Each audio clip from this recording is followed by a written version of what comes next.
नमस्कार साथियों, मैं राजकुमार पालीवाल एक बार फिर आपका स्वागत करता हूं आपके अपने YouTube चैनल पालीवाल सर पर। साथियों, अब तृतीय श्रेणी की परीक्षा होनी है और 12th लेवल CET की परीक्षा होनी है, तो आज उनके लिए मैं एक स्पेशल क्लास लेके आया हूं पॉलिटी की। पॉलिटी की जो क्लास है इसमें प्रश्न तो 25 ही होंगे, लेकिन निश्चित तौर से 100 से ज्यादा प्रश्नों को मैं क्लियर करूंगा। पीछे 2 क्लास से पहले भी मैं पॉलिटी की अपलोड कर चुका हूं, आज और ये 25 प्रश्नों की क्लास आपके सामने लेकर आया हूं। तो आप जल्दी से सेशन से जुड़ जाइए, वीडियो को लाइक कर दीजिए और ज्यादा से ज्यादा वीडियो को शेयर करें, और चैनल पर यदि आप पहली बार आए हैं तो सब्सक्राइब करें। अब बिना देर किए हुए मैं क्लास को शुरू करता हूं। अपन पहले प्रश्न की ओर चलते हैं। तो पहला प्रश्न देखते हैं। पहला प्रश्न है, राज्यपाल के संबंध में निम्न में कथनों में सही कथन कौन से हैं? राज्यपाल के संबंध में निम्न कथनों में से सही कथन कौन से हैं? छांटने हैं कि कौन कौन सा कथन सही है। पहला कथन है, उसे जन्म से भारत का नागरिक होना चाहिए। बिल्कुल गलत बात है। जन्म से उसे भारत का नागरिक होने की आवश्यकता नहीं है। बस भारत का नागरिक होना चाहिए, भले ही उसने बाद में भारत की नागरिकता ग्रहण की हो। जन्म से भारतीय होने की आवश्यकता नहीं है। बस संविधान में इतना ही लिखा हुआ है कि वो भारत का नागरिक होना चाहिए, न कि ये लिखा हुआ है कि वो जन्म से भारत का नागरिक होना चाहिए। तो ये तो कथन सही नहीं है। दूसरी बात करते हैं, उनकी आयु कम से कम 35 वर्ष होनी चाहिए। बिल्कुल सत्य बात है, उनकी आयु कम से कम 35 वर्ष होनी चाहिए। राज्यपाल बनने वाले व्यक्ति कम से कम 35 वर्ष की आयु के होने आवश्यक है। यह तो बिल्कुल है बात।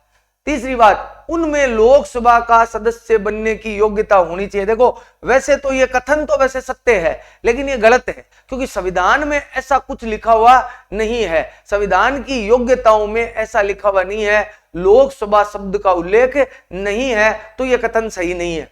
अगली बात करते हैं, वह एक से अधिक राज्यों का राज्यपाल हो सकता है।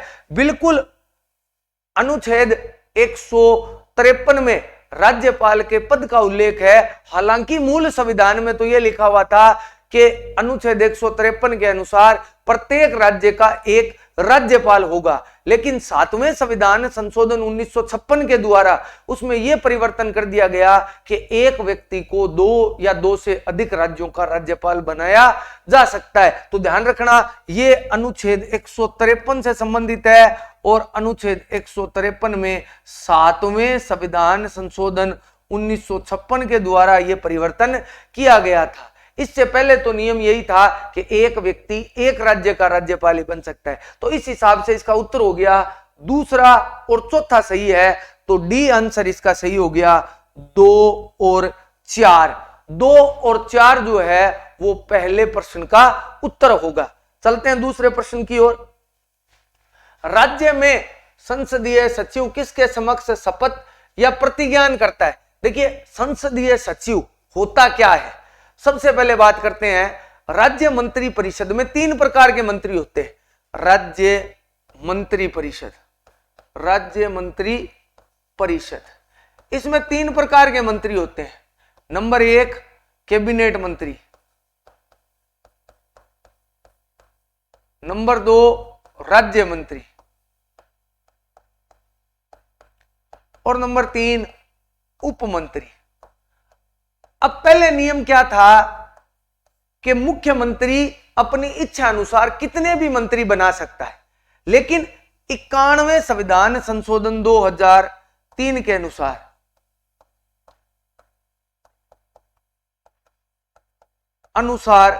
अब मंत्री परिषद में अधिकतम सदस्यों की संख्या विधानसभा की 15% हो सकती है। तो अधिकतम मंत्री अब 15% हो सकते हैं।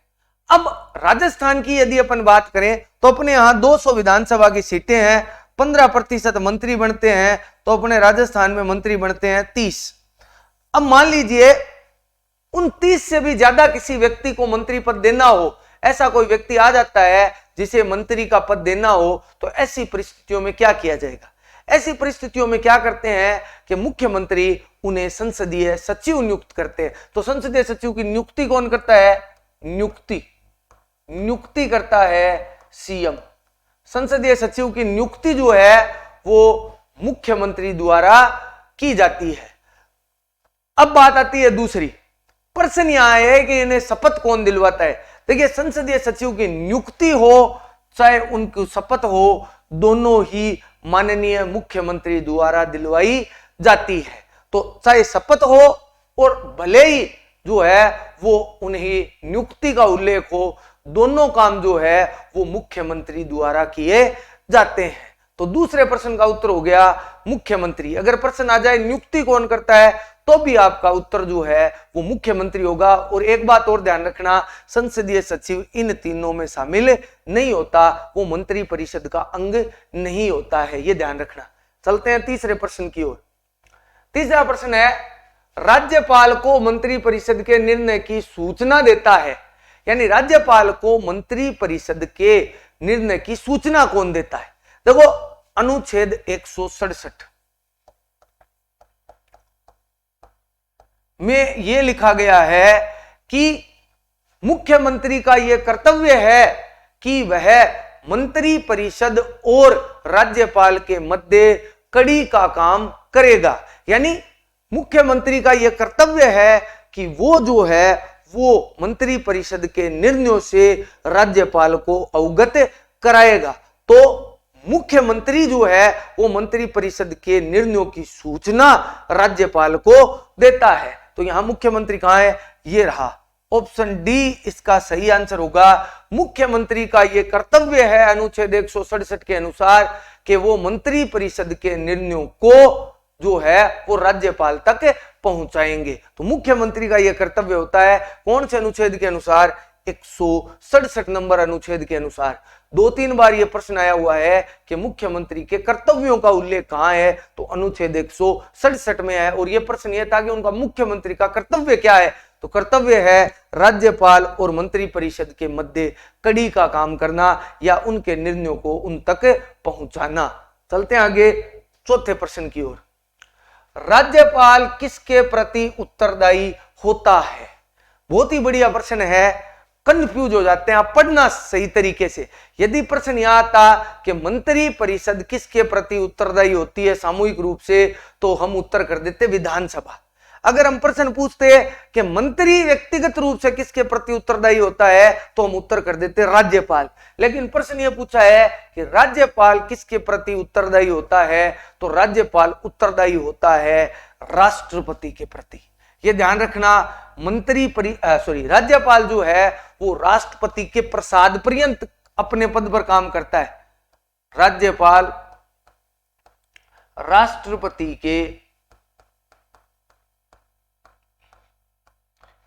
के प्रसाद पर्यंत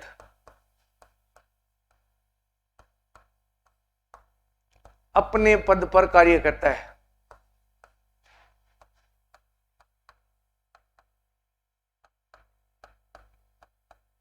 यानी पूरी तरीके से राज्यपाल जो होते हैं वो राष्ट्रपति के प्रति उत्तरदायी होते हैं। तो यह ध्यान रखना कि राज्यपाल किसके प्रति उत्तरदायी होते हैं, वो राष्ट्रपति के प्रति उत्तरदायी होते हैं, जबकि राज्य के मंत्री जो होते हैं वो व्यक्तिगत रूप से राज्यपाल के प्रति उत्तरदायी होते हैं। यानी जो व्यक्ति जिसे हटा सकता है वो उसी के प्रति उत्तरदायी होता है।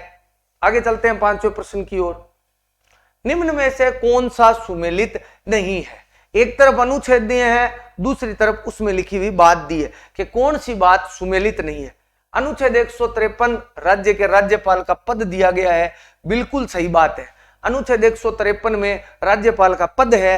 मैंने अभी आपको बताया था कि अनुच्छेद 153 में राज्यपाल के पद का उल्लेख है और यह लिखा गया था कि प्रत्येक राज्य का एक राज्यपाल होगा, परंतु 7वें संविधान संशोधन द्वारा उसे परिवर्तित कर दिया गया और ये जो अवधि है वो ये जो पद की संख्या है वो 2 राज्यों में भी एक राज्यपाल कर दी गई। यानी एक व्यक्ति 2 या 2 से अधिक राज्यों का राज्यपाल बन सकता है। अगला है अनुच्छेद 155 राज्यपाल की नियुक्ति।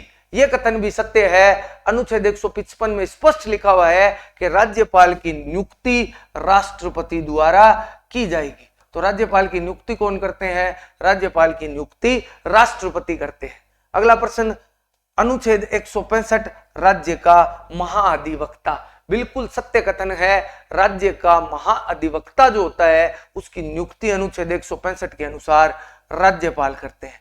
महाधिवक्ता राज्य में वकील होता है, जैसे केंद्र में महान्यायवादी होता है वैसे ही राज्यों में महाअधिवक्ता होता है। अनुच्छेद 233 राज्यपाल की अध्यादेश शक्ति, बिल्कुल गलत है। अनुच्छेद 213 राज्यपाल की अध्यादेश शक्ति, लिख देता हूं, अनुच्छेद 213 में राज्यपाल की अध्यादेश की शक्ति है। थोड़ा सा बता देता हूं अध्यादेश होता क्या है। जब विधानमंडल की कार्रवाई नहीं चल रही हो या एक सदन बंद हो, उस परिस्थितियों में राज्यपाल जो है वो सीधा अध्यादेश जारी करके कानून बना सकता है, उसे अध्यादेश बोलते हैं। यह अध्यादेश विधानमंडल शुरू होने से पहले तक तो 6 महीने लागू रहेगा और जैसे ही विधानमंडल शुरू होगा इसकी समयावधि घटकर 42 दिन रह जाएगी। अगर इसे रेगुलर लागू रखना है तो इसे विधानमंडल में पारित करवाना जरूरी होता है, लेकिन यह शक्ति 233 में नहीं है साथियों। इस शक्ति का उल्लेख अनुच्छेद 213 में है। तो प्रश्न यह उठता है कि अनुच्छेद 233 किससे संबंधित है? ये जिला सत्र न्यायालयों से संबंधित राज्यपाल की शक्ति है, वो उनसे संबंधित है। 213 अध्यादेशों से संबंधित है, लेकिन यहां 233 दिया गया था, तो ये गलत है।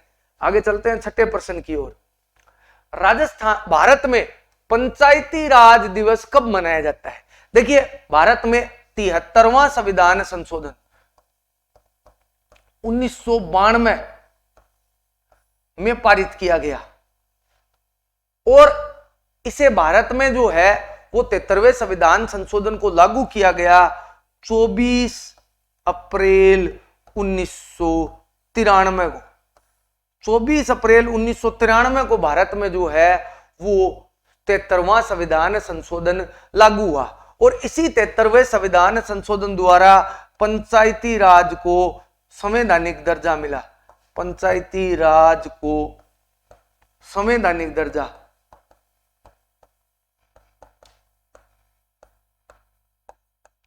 तो इसलिए 24 अप्रैल को यह लागू हुआ, इसलिए भारत में 24 अप्रैल को पंचायती राज दिवस के रूप में मनाया जाता है। अब आप कहेंगे कि साहब भारत में पंचायती राज की शुरुआत तो 2 अक्टूबर 1959 को हुई थी, तो फिर 2 अक्टूबर को क्यों नहीं मनाते? बिल्कुल आपकी कथन सत्य है। भारत में पहली बार पंचायती राज की शुरुआत 2 अक्टूबर 1959 को राजस्थान के नागौर जिले के बगतरी गांव से हुई थी, लेकिन जो यहां पर जो बात है वो संविधान की बात है। वहां पंचायतों को संवैधानिक मान्यता नहीं थी। पहली बार संवैधानिक मान्यता 24 अप्रैल 1993 को प्राप्त हुई, इसलिए 24 अप्रैल को ही पंचायती राज दिवस मनाया जाता है। 2 अक्टूबर तो वैसे भी महात्मा गांधी की जयंती है और इसे अहिंसा दिवस के रूप में मनाया जाता है। चलते हैं 7वें प्रश्न की ओर। निम्न में से किसका विघटन नहीं किया जा सकता? यहां शब्द है नहीं किया जा सकता, परंतु उसे समाप्त किया जा सकता है। यानी ऐसी कौन सी संस्था है जिसका विघटन नहीं किया जा सकता लेकिन उसे समाप्त किया जा सकता है? संविधान में इसका उल्लेख है। तो यदि मैं आपको बात करूं तो लोकसभा विघटित हो सकती है, तो लोकसभा तो विघटित हो सकती है। विधान परिषद, यही है उत्तर। अनुच्छेद 169, अनुच्छेद 169 169 में यह स्पष्ट लिखा गया है कि विधान परिषद को समाप्त करने और उसे शुरू करने की प्रक्रिया क्या है, ये 169 में लिखी गई है। यानी किसी राज्य में विधान परिषद को समाप्त भी किया जा सकता है और विधान परिषद को बनाया भी जा सकता है, लेकिन विधान परिषद को विघटित नहीं किया जा सकता। अब कई बच्चे सोच रहे होंगे कि विघटित का क्या मतलब होता है? विघटित का मतलब होता है सभी सदस्यों का एक साथ हटना, फिर दोबारा चुनाव होकर दोबारा बनना, जबकि विधान परिषद में ऐसा नहीं होता। विधान परिषद में प्रति 2 वर्ष बाद 1/3 सदस्य अवकाश ग्रहण करते हैं और उनका स्थान नए सदस्य ले लेते हैं। तो वो रोटेशन में चलती रहती है, सभी सदस्य एक साथ कभी नहीं हटते। जबकि लोकसभा और विधानसभा में ये नियम है कि जब हटते हैं तो सारे एक साथ ही हट जाते हैं जब लोकसभा विघटित होती है या विधानसभा का कार्यकाल पूरा हो जाता है। तो मेरे कहने का मतलब इतना ही है कि विधान परिषद का कोई कार्यकाल नहीं है। अब आप कहेंगे कि साहब राज्यसभा का भी तो कोई कार्यकाल नहीं है। बिल्कुल आपकी बात सत्य है कि राज्यसभा का भी कोई कार्यकाल नहीं है। वो विधान परिषद के जैसा ही सदन है काम करने कार्यकाल के हिसाब से, लेकिन राज्यसभा को समाप्त नहीं किया जा सकता, ऐसा संविधान में कोई उल्लेख नहीं है। तो यहाँ समाप्त करने वाली जो बात है वो अनुच्छेद 169 में लिखी गई है और वो केवल विधान परिषद पर ही लागू होती है, लोकसभा, विधानसभा या राज्यसभा पर वो लागू नहीं होती। तो अनुच्छेद तो 169 है और उत्तर इसका विधान परिषद है। चलते हैं, अपन चलते हैं 8वें प्रश्न की ओर। निम्न में से किसकी नियुक्ति राज्यपाल नहीं करता? बहुत ही बढ़िया प्रश्न आया है कि निम्न में से किसकी नियुक्ति जो है वो राज्यपाल के द्वारा नहीं की जाती। अगर मैं बात करूं कि राज्यपाल की कौन नियुक्ति नहीं करता, क्या मुख्यमंत्री करता है? मुख्यमंत्री की नियुक्ति राज्यपाल करता है, बिल्कुल 100% करता है। अनुच्छेद 164(1) के अनुसार जो मुख्यमंत्री है उसकी नियुक्ति राज्यपाल द्वारा की जाती है।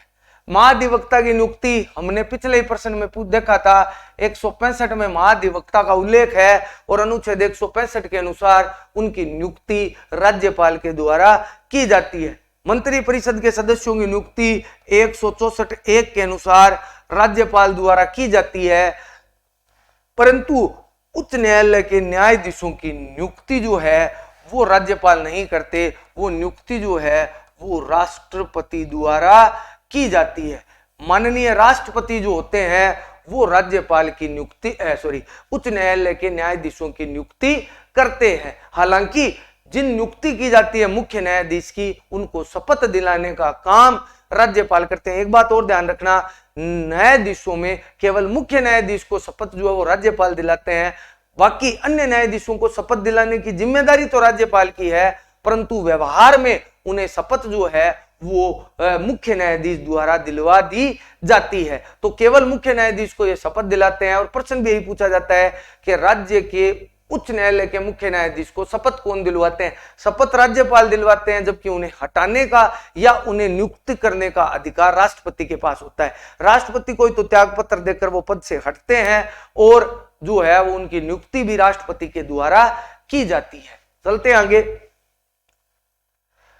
राज्यपाल सोने के पिंजरे में बंद पक्षी के समान है, यह कथन किसका है? बहुत ही शानदार कथन कहा था ये कथन है भारत की पहली और उत्तर प्रदेश की प्रथम राज्यपाल श्रीमती सरोजनी नायडू का। यह कथन श्रीमती सरोजनी नायडू का है। सरोजनी नायडू कौन है?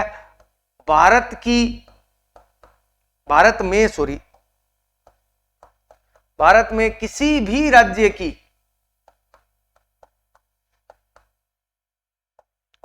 पहली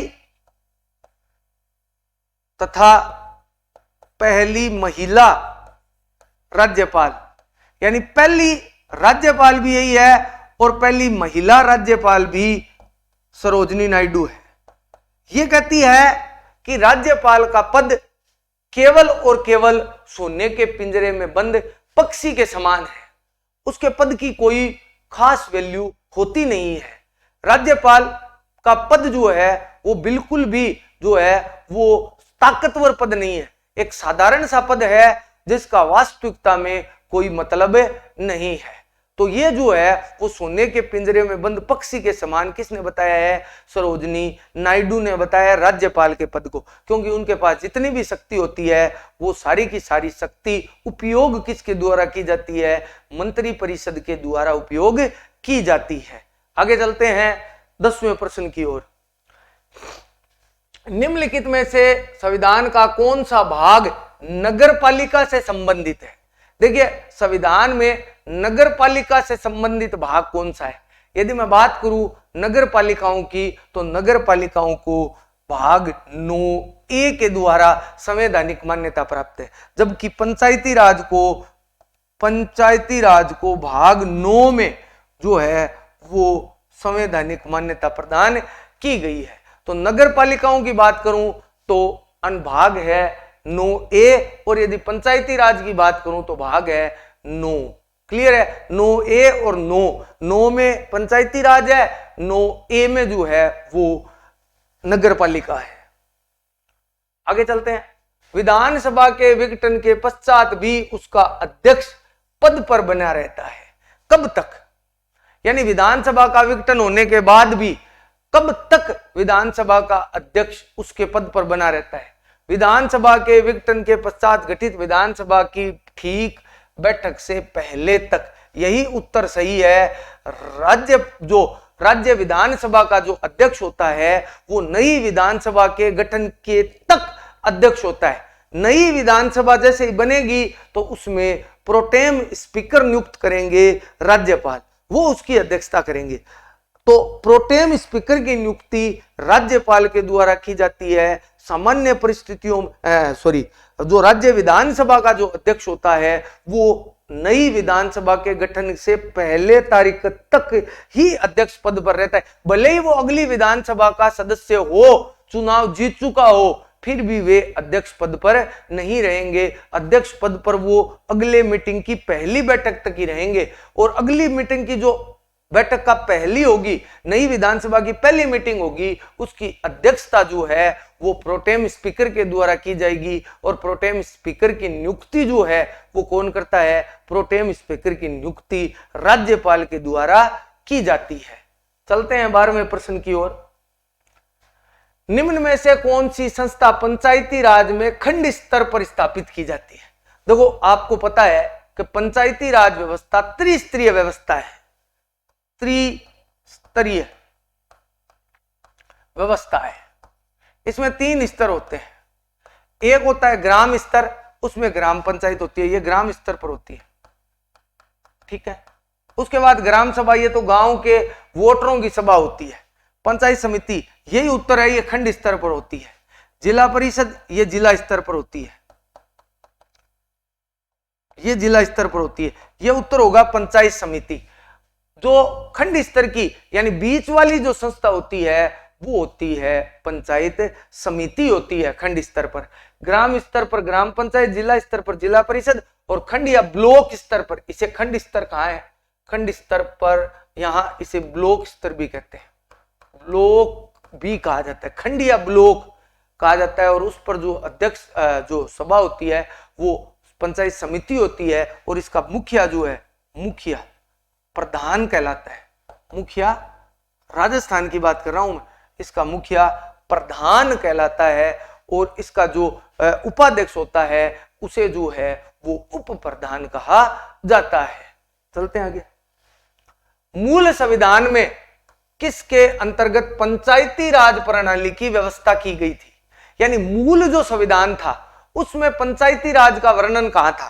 क्योंकि मूल संविधान के बाद तो 73वें संविधान संशोधन द्वारा पंचायती राज को दर्जा दिया गया था। तो 73वां जो संविधान संशोधन था वो तो 24 अप्रैल 1993 को लागू हुआ, अभी अपन पढ़ चुके। तो मूल संविधान में अलग से तो कोई पंचायती राज की व्यवस्था थी नहीं। अगर होती तो फिर 73वें संविधान संशोधन करने की जरूरत क्या पड़ती, ये तो आप भी जानते हैं। तो मूल संविधान में कहां था? मूल संविधान में केवल एक ही अनुच्छेद था, वो था अनुच्छेद 40। मूल संविधान में अनुच्छेद 40 पंचायती राज से संबंधित था, और अनुच्छेद 40 जो है वो नीति निर्देशक तत्वों के अंतर्गत आता है। क्योंकि नीति निर्देशक जो तत्व है, नीति निर्देशक तत्व है, नीति निर्देशक तत्व है, यह है 36 से 51, अनुच्छेद 36 से 51 तक। तो 40 तो इसके बीच में ही आ गया, तो ये जो है वो नीति निर्देशक तत्वों के अंतर्गत आता था। और मूल संविधान में एक बात ध्यान रखना, मूल संविधान में केवल और केवल एक ही अनुच्छेद था जो पंचायती राज की बात करता था, वो अनुच्छेद था अनुच्छेद 40। और 40 नंबर अनुच्छेद किस में आता था? नीति निर्देशक तत्वों में आता था, ध्यान रखना। चलते आगे। निम्न में से कौन सा कथन राज्यपाल के संदर्भ में निम्नलिखित में से कौन सा कथन सत्य नहीं है? एक कथन सत्य नहीं है, बाकी सही है। देखो, वह राज्य की विधायिका का अंग होता है।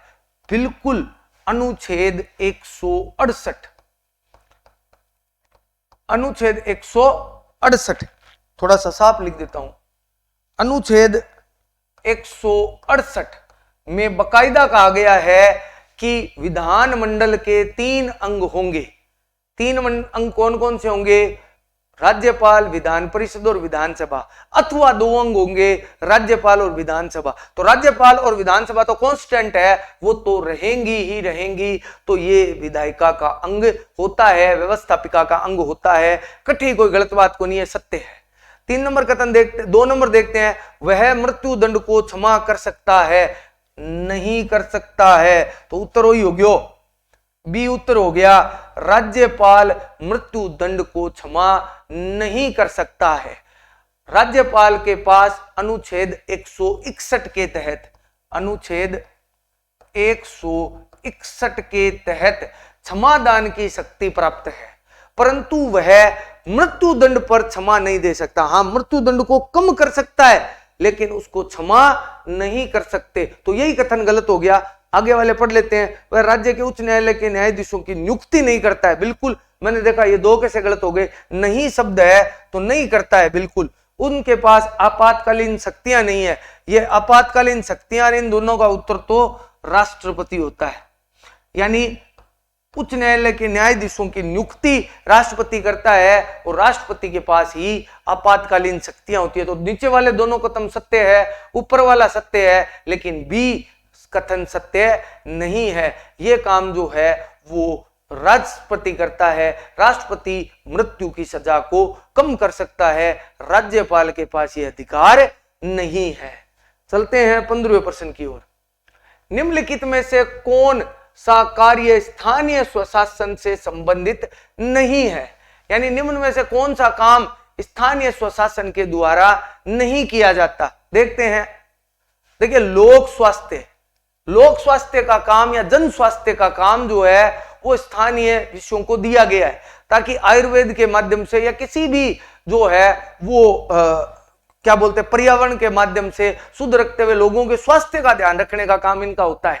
स्वच्छता का प्रबंध ये तो नगर पालिकाओं, पंचायती राज संस्थाओं का मुख्य काम होता है कि स्वच्छता की देखभाल करे। अगला, जन उपयोगी सेवाएं। ये भी है, जन उपयोगी सेवाएं जो लोगों के लिए काम की सेवाएं होती है वो भी ये उपलब्ध करवाती है। लोक व्यवस्था का अनुरक्षण, लोक व्यवस्था के अनुरक्षण की जिम्मेदारी जो है वो राज्य सरकार की होती है, और राज्य सरकार इसे जो है वो जिला प्रशासन और खंड ब्लॉक प्रशासन के द्वारा उसे संभालती है। यानी ये प्रशासनिक जो डिपार्टमेंट है वो एकदम अलग होता है, उनका स्थानीय स्वशासन से कोई लेना देना नहीं होता। तो स्थानीय स्वशासन से कौन सा कार्य संबंधित नहीं है? तो लोक व्यवस्था का अनुरक्षण जो है वो स्थानीय स्वशासन से संबंधित नहीं है, ध्यान रखिएगा। अगला, उच्च न्यायालय का न्यायाधीश अपना त्यागपत्र किसे सौंपता है? बात करते हैं उच्च न्यायालय के न्यायाधीश की। पहली बात मैंने आपको बताया था कि उच्च न्यायालय के न्यायाधीश की नियुक्ति राष्ट्रपति करते हैं, नियुक्ति करते हैं राष्ट्रपति। बिल्कुल 100% उनकी नियुक्ति राष्ट्रपति द्वारा की जाती है। राष्ट्रपति उनकी नियुक्ति करते हैं। यदि राष्ट्रपति नियुक्ति करते हैं तो वो त्यागपत्र किसे देते हैं? तो त्यागपत्र भी साथियों जो नियुक्ति करता है उसे ही देते हैं, यानी राष्ट्रपति को ही देते हैं। तो त्यागपत्र राष्ट्रपति को देते हैं। कई बार बच्चे जल्दीबाजी में राज्यपाल कर देते हैं। राज्यपाल न तो नियुक्ति करता है, ना राज्यपाल उनके त्यागपत्र को स्वीकार कर सकता है। वो त्यागपत्र राष्ट्रपति को देते हैं और राष्ट्रपति ही उनके त्यागपत्र को स्वीकार करते हैं। तो ये ध्यान रखना, उच्च न्यायालय हो चाहे उच्चतम न्यायालय हो, दोनों के न्यायाधीश अपना त्यागपत्र राष्ट्रपति को देते हैं। 100% सही बात है। आगे बात करते हैं, निम्नांकित में से कौन सा कथन सही है? कौन सा कथन सही है? देखो, संविधान का 74वां संविधान संशोधन जिला आयोजन समिति के लिए प्रावधान करता है, बिल्कुल सही बात है। तो अगला पढ़ा, इसका अध्यक्ष जिला कलेक्टर होता है, गलत। इसका अध्यक्ष जिला प्रमुख होता है अपने राजस्थान में, जिला प्रमुख होता है राजस्थान में। और बाकायदा संविधान में लिखा हुआ है कि राज्य सरकार तय करती है इसका प्रमुख कौन होगा। ये प्रत्यक्ष निर्वाचित होती है, बिल्कुल गलत। इसका निर्वाचन होता ही नहीं है, एक्चुअल में अप्रत्यक्ष निर्वाचित होती है। राजस्थान की बात करें तो इसमें 25 सदस्य होते हैं, 5 मनोनीत और पदेन होते हैं और 20 निर्वाचित होते हैं। 20 निर्वाचित इसलिए होते हैं कि संविधान में बकायदा लिखा हुआ है कि 4/5 सदस्य निर्वाचित होंगे, तो 4/5 सदस्य 25 का 20 हो गया, तो 20 तो निर्वाचित होते हैं। 3 पदेन होते हैं। 3 पदेन कौन कौन होते हैं? कलेक्टर होता है, जिला परिषद का सीईओ होता है यानी मुख्य कार्यकारी अधिकारी, और अतिरिक्त कार्यकारी अधिकारी। 3 तो ये हो गए, 2 राज्य सरकार द्वारा मनोनीत किए जाते हैं, और 20 सदस्य ग्राम पंचायतों, जिला परिषदों और पंचायत समिति के प्लस नगर निकायों से चुने जाते हैं। सारे अप्रत्यक्ष निर्वाचित होते हैं, तो प्रत्यक्ष नहीं होता। इसका उल्लेख संविधान के 9A में है, तो यह भी गलत हो गया। तो सही कथन हो गया कि इसका संविधान के 74वें संविधान संशोधन द्वारा जो है वो जिला आयोजन समिति का प्रावधान करता है। ध्यान रखना, राजस्थान में जिला नियोजन आयोजन समिति में टोटल 25 सदस्य होते हैं, जिसमें से 20 निर्वाचित, 5 जिनमें 2 मनोनीत और 3 पदेन होते हैं। साथ ही एक बात ध्यान रखना, इसके 4/5 सदस्य निर्वाचित होते हैं। राजस्थान में इसका प्रमुख जिला प्रमुख होता है। चलो 18वें प्रश्न की ओर। विधानसभा में राज्यपाल कितने सदस्य मनोनीत करता है? विधानसभा की मैं बात करूं तो राज्यपाल कितने सदस्य मनोनीत करता है? देखिए मैं आपको बता दूं, पहले एक आरक्षण था एंग्लो इंडियन को कि राष्ट्रपति लोकसभा में 2 और राज्यों की विधानसभा में राज्यपाल 1 आंग्ल भारतीय की नियुक्ति करेगा। अब यह जो आरक्षण का प्रावधान था यह 25 जनवरी 2020 तक था। अब आप कहेंगे कि ये क्या तारीख थी? प्रति 10 वर्ष के लिए यह प्रावधान किया गया था। शुरुआत होती है 26 जनवरी 1950 से इसकी शुरुआत हुई, और यह आरक्षण पूरा होना था 25 जनवरी 1960 को। 25 जनवरी 1960 को फिर इसे बढ़ा दिया गया, और इसे बढ़ाकर 26 जनवरी 1960 से 25 जनवरी 1970, फिर 70 से 80, 90, 100, 10 से 11, 10 के बाद में 20 तक कर दिया गया। अब 25 जनवरी 2020 को यह आरक्षण पूरा हो गया। अब इसे संविधान संशोधन करके बढ़ाना था। अगर बढ़ा देते तो राज्यपाल भी राज्य विधानसभा में 1 एंग्लो इंडियन की मनोनयन कर सकता था, लेकिन केंद्र सरकार कह दें या संसद कह दें, संसद ने इस आरक्षण को आगे नहीं बढ़ाया। हालांकि ये संविधान में तो है, लेकिन आरक्षण में इसकी समय सीमा समाप्त हो गई, इसलिए वर्तमान में राज्यपाल 1 भी सदस्य को मनोनीत नहीं करता। तो उत्तर कर देते हैं इनमें से कोई नहीं। ध्यान रखना। 19वां, निम्नलिखित में से कौन आरपीएससी के अध्यक्ष और सचिव दोनों पदों पर रह चुके हैं? देखो बात करते हैं प्रश्न संख्या 19 की। अगर प्रश्न संख्या में 19 की बात करूं कि राजस्थान में से कौन से आरपीएससी के चेयरपर्सन है जो उसके सचिव भी रह चुके हैं? देखो एनके बैरवा साहब जो है वो राजस्थान जो आरपीएससी है उसके अध्यक्ष भी रहे हैं और उसके सचिव भी रह चुके हैं। एनके बैरवा। अगलो 20वां प्रश्न, राज्य का मुख्य सचिव काम क्या करता है? राज्य के मुख्य सचिव के काम के बारे में कौन सा बात सही है? कैबिनेट सचिव के रूप में काम करता है, एकदम सही बात है, कैबिनेट सचिव के रूप में काम करता है। वह मुख्य सचिव का सलाहकार के रूप में 101% करता है, कोई दिक्कत ही नहीं है। सचिवों के मुखिया के रूप में भी करता है, सिविल सेवाओं के प्रधान के रूप में भी करता है, राज्य के प्रधान के रूप में काम नहीं करता है। राज्य का जो प्रधान होता है वो, अगर अपन बात करें राज्य के प्रधान की, तो राज्य का जो प्रधान या तो मुख्यमंत्री होता है या राज्यपाल होता है, मुख्य सचिव तो होता ही नहीं है। तो देखते हैं कौन कौन से कथन सही है। 1 2 3 4 ए ही कथन सही है। 1 2 3 4 इसके सही जवाब हैं, वही जो है वो काम करता है। आगे बात करते हैं 21 नंबर प्रश्न की। निम्न में से कौन राजस्थान राज्य मानवाधिकार आयोग से संबंधित नहीं है? देखिए वर्तमान में कौन, निम्न में से कौन जो है वो राजस्थान राज्य मानवाधिकार आयोग से संबंधित नहीं है? देखो गोपाल कृष्ण व्यास, ये अध्यक्ष है, राज्य मानवाधिकार आयोग के अध्यक्ष है। रामचंद्र सिंह झाला ये सदस्य हैं और महेश गोयल ये भी सदस्य हैं। देखो, राज्य मानवाधिकार आयोग में एक अध्यक्ष और 2 सदस्य होते हैं, ठीक है। अब बात यह है कि राजस्थान राज्य मानवाधिकार आयोग से संबंधित कौन नहीं है, तो रेहाना रियाज चिश्ती नहीं है, ये राज्य महिला आयोग की अध्यक्ष है। राजस्थान राज्य महिला आयोग की अध्यक्ष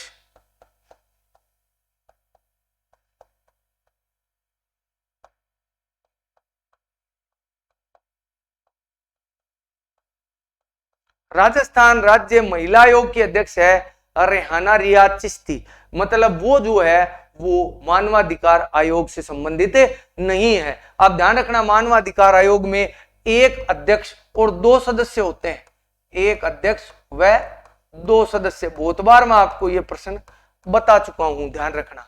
चलते हैं 22वें प्रश्न की ओर।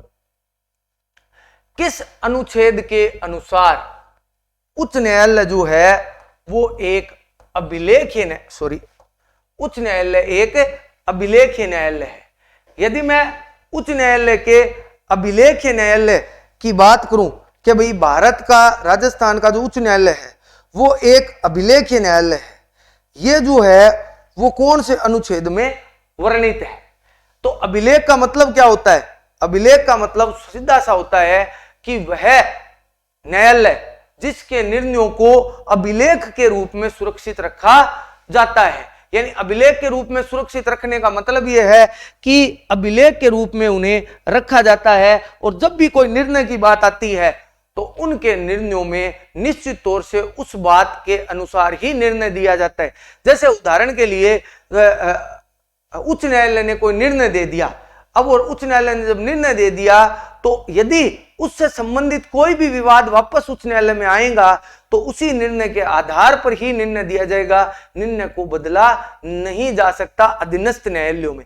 तो ये कौन से संबंध में है, कौन से अनुच्छेद में है? अनुच्छेद 215 में उल्लेखित है। निश्चित तौर से बहुत ही बढ़िया प्रश्न है, पिछली बार भी ये शायद रीट में आया था या किसी में आया था, ये पूछा हुआ था, ध्यान रख लेना इसको। राजस्थान राज्य सूचना आयोग की स्थापना कब हुई? देखिए, भारत में सूचना का अधिकार अधिनियम यानी RTI अधिनियम लागू हुआ 12 अक्टूबर 2005 को, ठीक है। इसके बाद जो है वो CIS यानी सेंट्रल इंफॉर्मेशन जो कमीशन है उसकी CIC की स्थापना हुई। CIC central information commission. और उसके बाद राज्यों को वक्त दिया गया 1 साल का कि वो भी अपने यहां SIC यानी स्टेट इंफॉर्मेशन कमीशन की स्थापना करें। राजस्थान में 18 अप्रैल 2006 को इस संस्था की स्थापना हुई। राजस्थान में 18 अप्रैल 2006 को इसकी स्थापना हुई। इसमें जो है वो एक मुख्य सूचना आयुक्त प्लस 10 अन्य सूचना आयुक्त होते हैं। 1+10 का स्ट्रक्चर होता है। इनकी नियुक्ति राज्यपाल द्वारा की जाती है। नियुक्ति कौन करता है? राज्यपाल करता है। और राज्यपाल सीधी नियुक्ति नहीं करता, इसके लिए कमेटी बनती है। कमेटी में मुख्यमंत्री सदस्य होता है, अध्यक्ष होता है, फिर विपक्ष का नेता होता है, एक जो है वो कैबिनेट मंत्री होता है। ये तीनों मिलकर इन सूचना आयुक्त की देते हैं बात और उनकी नियुक्ति जो है वो राज्यपाल द्वारा की जाती है। बात करते हैं 24वें प्रश्न की। भारत में स्थानीय स्वशासन कौन सी सूची का विषय है? बहुत ही सरल सा प्रश्न है। भारत में स्थानीय स्वशासन जो है वो राज्य सूची का विषय है। राज्य सरकार यह तय करती है कि स्थानीय स्वशासन को किस प्रकार संचालित करना है। राज्य सरकार का ही निकाय राज्य निर्वाचन आयोग इनके चुनाव करवाता है। राज्य वित्त आयोग इनको पैसे उपलब्ध करवाता है। हालांकि संविधान में इनका वर्णन है, लेकिन है राज्य सूची का विषय। राज्य सूची के आने के कारण राज्य में इनका जो है वो सारा काम जो है वो राज्य सरकार द्वारा किया जाता है। बात करते हैं 25वें प्रश्न की।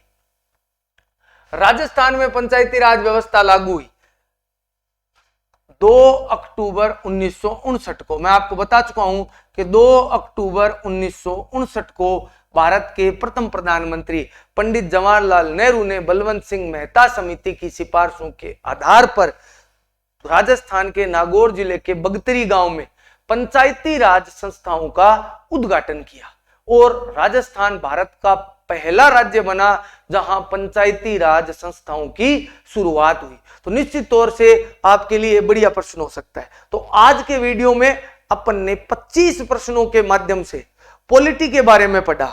आने वाले एग्जाम में पॉलिटी से संबंधित मैंने इतनी क्लासें लगा दी है, शायद ये चौथी पांचवी क्लास होगी जिसमें मैंने पॉलिटी के 25-25 प्रश्न करवाए हैं और लगभग मैंने सिलेबस क्लियर कर दिया आपके लिए। कोई भी आपकी क्वेरी हो तो आप कमेंट बॉक्स में लिखें, निश्चित तौर से आपकी बात का जवाब दिया जाएगा। इसके अलावा आपको यदि इनकी पीडीएफ चाहिए तो आप हमारे टेलीग्राम चैनल से ज्वाइन हो जाइए, उसका लिंक डिस्क्रिप्शन में दिया हुआ है। साथ ही चैनल को लाइक करें, सब्सक्राइब करें और ज्यादा से ज्यादा जो है वो शेयर करें ताकि मुझे भी मोटिवेशन मिलता रहे और आपके लिए समय समय पर नए नए वीडियो में लाता रहूंगा। तो आज के वीडियो में इतना ही। जय हिंद, जय भारत, वंदे मातरम।